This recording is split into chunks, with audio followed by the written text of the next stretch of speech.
Give our audience a little bit of a perspective and a foundation to the discussion today. When you talk of consumer confidence, I think in Sri Lanka we've gone through quite a roller coaster ride. From your assessment, what is the picture looking like right now? The consumers are reeling because of the cost of living. It is because of the increase in the prices in 2020, 21, 22. If you compare the prices now, they are almost double. The position now is that consumers, I would say, are cautiously optimistic. Consumers in Sri Lanka are fully aware that there are no magic solutions.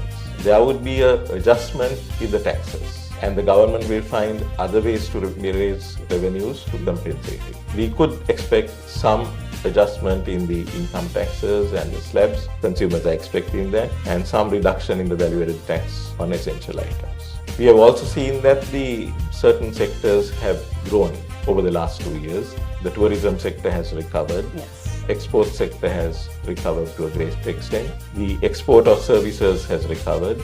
So those sectors, the consumers are expecting this trend would continue to grow. And I think there is no reason for us to think that these would not. That same continuation of the growth will continue. Going on to the next year, on to the medium term, I think there will be some dependency on the government budget. But at the moment, from what we understand, we expect that the same trend would continue. And in that case, the same trend of low inflation, low interest rate regime would be there. That's what we believe would be there. Picture is hopeful. Correct. Sri Lanka's consumer confidence has been on a roller coaster ride. We spoke about all of this and more with Asoka Pieris. Stay tuned.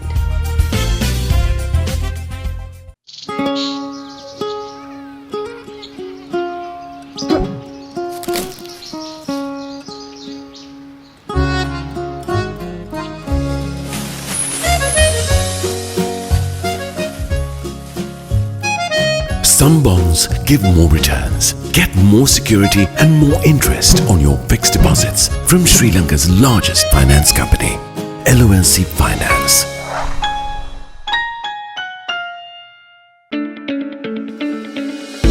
The latest issue of LMD International is available at lmdmall.lk. You can also access the digital version on Press Reader, Maxter, our social media platforms and WhatsApp.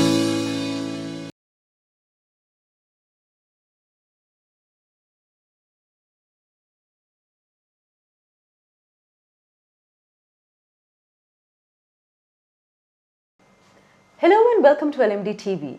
The topic of conversation today is consumer confidence trends. And I'm here with the chairman of the board of directors of Cargills Bank, Asoka Pieris. Mr. Pieris, welcome to our show. Thank you, Ruwandi.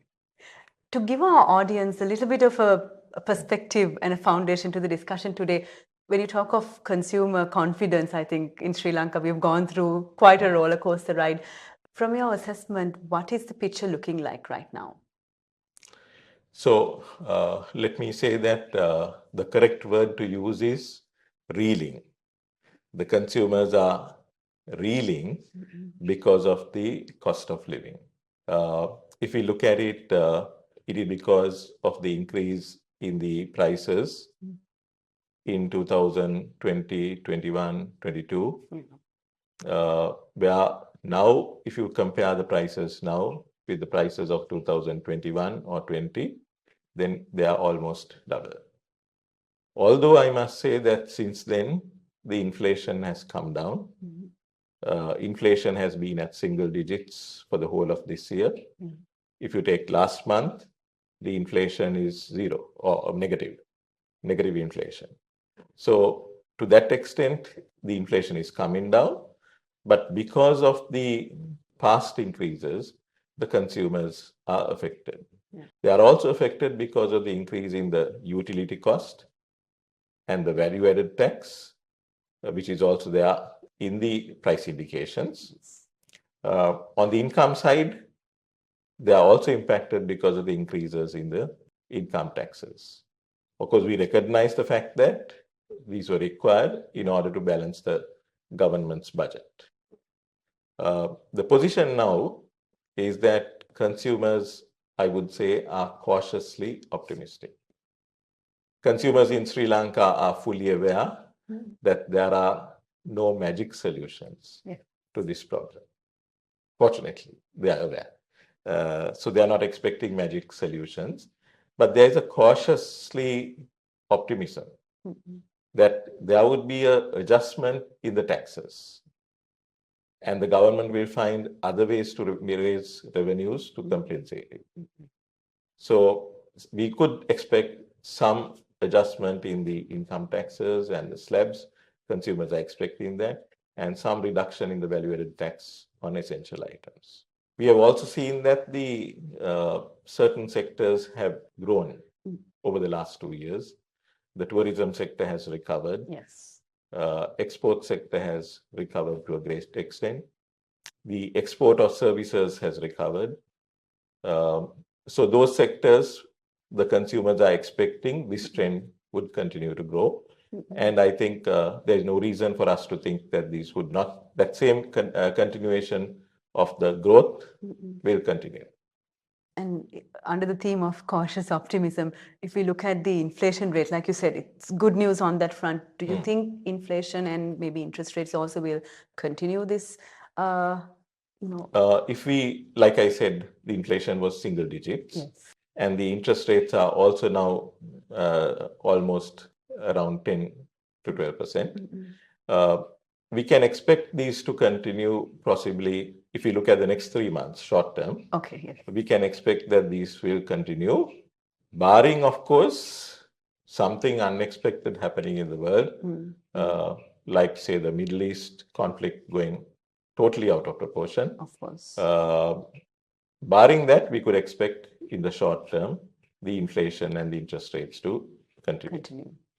Going on to the next year, on to the medium term, I think there will be some dependency on the government budget. But at the moment, from what we understand, we expect that the same trend would continue, and that we would not expect a big budget deficit. And in that case, the same trend of low inflation, low interest rate regime would be there. That's what we believe would be there. Picture is hopeful. Correct. I want to get into this sector now in detail, Right. Mr. Pieris, but before I get there, we saw you transitioning from retail to banking. During this, I mean, do you see any synergies, or of course, differences between the two sectors? So I have been in retail for most of my years, and the retail, I would say, in the last 4 years in the supermarkets, and before that in consumer durables at Singer. Now, when you take the consumer durable retail industry, the sales were on cash as well as on hire purchase. So hire purchase is lending. You are lending to the consumers. So to that extent, I've seen the lending business, and the principles of lending, the principles of collection, and the principles of the recovery are the same. Principles are the same, even though the scale is different, whether it is a private consumer or a SME or a corporate. Then also, I've been involved with the Singer Finance from its inception over the 9 years, and there was deposits and leasing, invoice discounting, and also credit cards. So to some extent, those experiences were already there. And then Singer also had an associate company in First Capital, which was a primary dealer in treasury bills and treasury bonds. So to some extent, I had an exposure there. And in the supermarkets also do supermarket banking. So I would say there are synergies on that as well. And there are some financial services done by the supermarkets. And Cargills Bank also is partially involved in the supermarket banking. So not only principles, I think applications as well. Correct. Yes. Perfect. Mr. Pieris, against this backdrop, I'd like to first touch on the challenges because, let's look at the doom and gloom first before we talk of the trends. I know, things are recovering, like you said, we move ahead with cautious optimism. But right at this moment, what would you say are the most prevalent challenges that banks have to overcome? So if we look at the banks over the last 2 years, or maybe last 4 years, one of the challenges that they had is the non-performing loans, which is because the businesses could not operate, and as a result of it, they could not repay the loans, and there were non-performing assets. Now, that situation, the businesses are recovering, and the banks are also making an effort to help them to recover. Central Bank has set up a business revival unit to help such businesses to recover. So there is close collaboration between the banks and the businesses. So we see that the risk of non-performing loans is much, much reduced now than it was 2 years ago. Now, one of the other concerns that the banks had maybe 10 years ago or 1.5 years ago was on the debt restructuring. But hopefully that is also behind us. So now what the banks are looking for is the growth. The businesses to grow and for the banks to thereafter support the businesses. This is not exactly a consumer-related question, but when you were talking of challenges, I was just wondering, regarding the labor front, are banks faring well? Because we saw a huge brain drain, of course, which has now subsided. Yes, I think that is something that faced by every sector in the country about the brain drain, and I think banks are no exception. But on the other hand, it gives people who have nearly now joined, or people who have been at the bottom, to rise up faster. And in some cases, people who may have retired are continuing. So I think everyone is looking to solve the problems. There's a silver lining. It's time now to take a very short break, but we'll soon be back to talk more about consumer confidence trends. What makes a truly awesome insurance company? Is it the skills to manage big numbers and big responsibilities? Well, that's definitely part of it. But there's more. It's the people. They're awesome. Super passionate about looking out for others and putting in their time for people's finances. It's not just the people. It's how we do things that's awesome. From being trendsetters of the industry to being connectors or inventors. It's about well-being and how we achieve it. Our teams hustle non-stop to meet the needs of the people.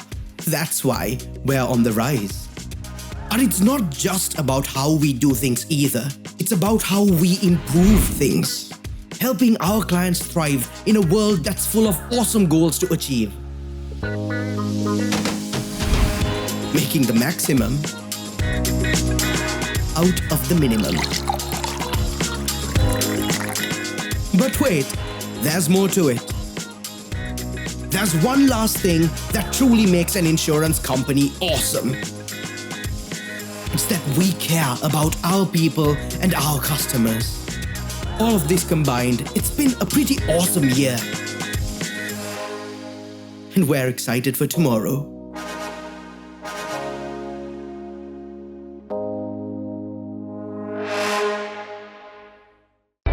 Display your brand message on digital screens at prime locations. The largest digital advertising network in Sri Lanka. Emerging Media.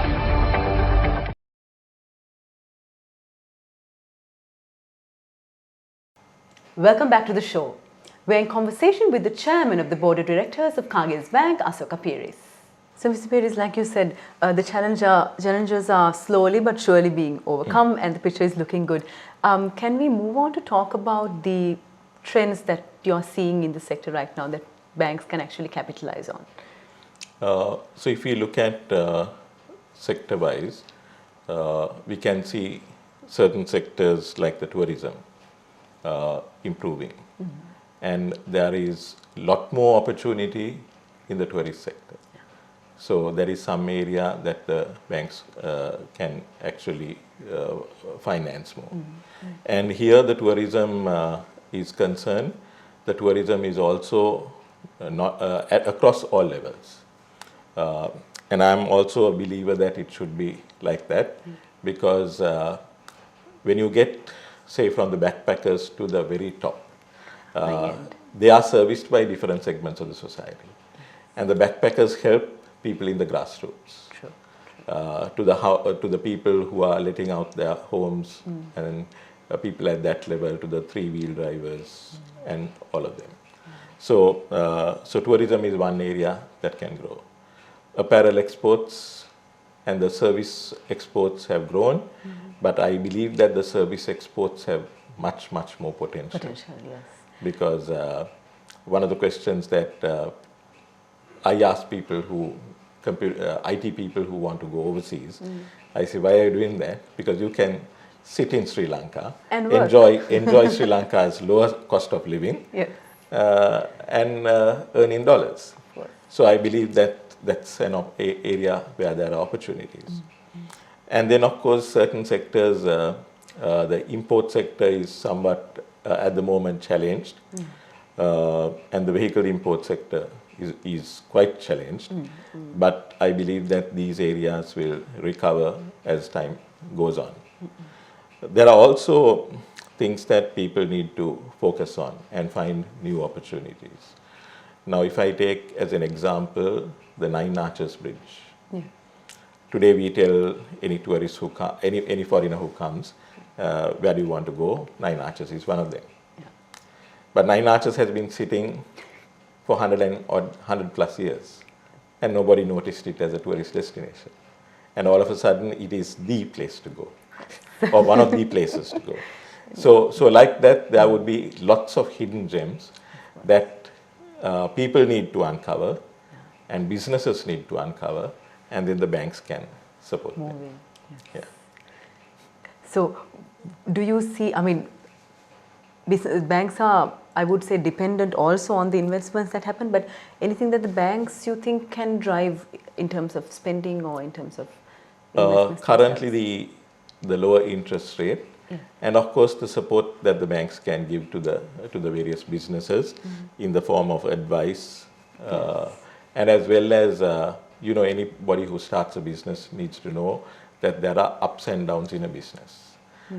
So they need to save for a rainy day.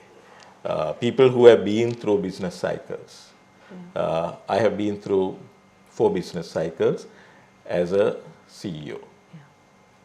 So you need to understand, and because when you come at, let's say, at the start, at the rise of a business cycle, some people think everything is going good, and they lose track that there could be a slowdown in the business. So people need to be educated on all of those, and you invest, you save. So on both fronts, I think banks also can give guidance to the entrepreneurs. And on that note, Ms. Pieris, I mean, we are nearing the end of our discussion. Like you said, I mean, the banking sector is, I think, in the midst of everything that happens in an economy, and it's vital to strengthen the economy and also provide financial stability to consumers, the country, and the entire mindset. So, against this backdrop, what is your advice to sector players on how to approach the next, let's say, 12 months? I would say the country has to generate income, and that's a priority. And it will be the private sector-led growth that will generate the income for the country. And for the banks to support them, encourage them, and be part of them, and then be a part of the success. That's my advice. We've been in conversation with the chairman of the board of directors of Cargills Bank, Asoka Pieris. Mr. Pieris, thank you for an insightful and interesting conversation. Okay, thank you very much, Ruwandi, and thank you to LMD as well. And thank you to our viewers for joining us. Until next time, take care. Don't forget to subscribe to our YouTube channel and follow us on Facebook, LinkedIn, Instagram and X. Thank you for watching and stay safe.